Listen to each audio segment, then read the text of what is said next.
大家好，我是阿丽。粉条不要再炖白菜了，我们今天分享个粉条的新吃法，不用煮，不用炒。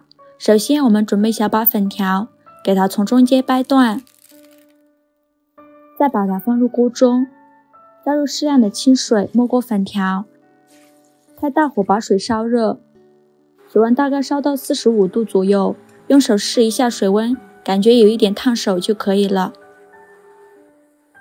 给它关火，再盖上盖子，把粉条泡发。趁这个时间准备个洋葱，给它对半切开，再给它切成洋葱丝，最后切成洋葱丁。切好之后装入大碗中，准备个去皮的胡萝卜，先给它切成薄片，再切成胡萝卜丝，最后切成胡萝卜丁。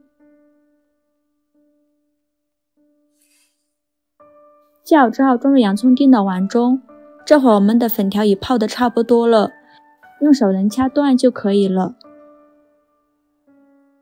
再给它控水捞出，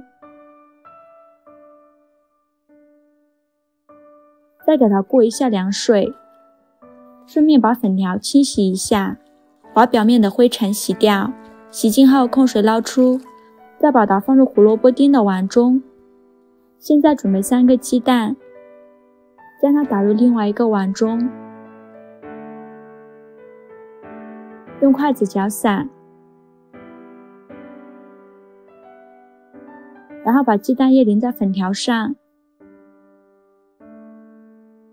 加勺食盐，加适量的胡椒粉，先给它搅拌均匀。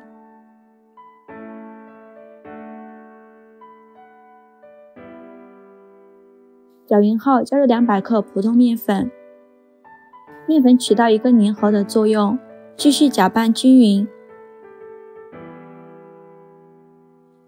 搅拌至这样粘稠的面糊就可以啦。丁饼趁提前预热，倒入适量的油，用刷子刷均匀。油热后把菜糊倒入锅中，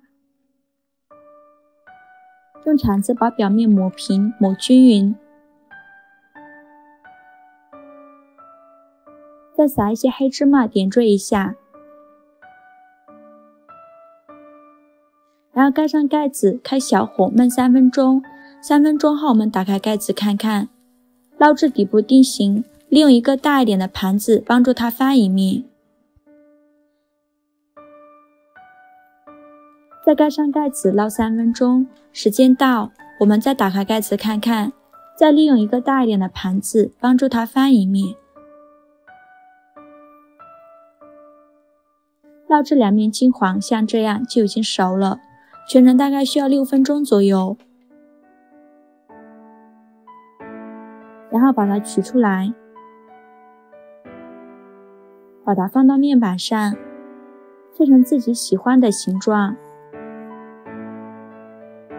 装入盘中就可以开吃了。非常好吃的粉条鸡蛋饼就这样做好了。这样做的粉条鸡蛋饼吃起来柔软筋道，营养也是非常的丰富，非常适合用来当早餐，老人和孩子都非常喜欢吃。做法也是非常的简单，几分钟就能解决全家人的早餐了。喜欢的朋友就赶快收藏起来试试吧。喜欢我的视频就关注我吧，谢谢您的支持。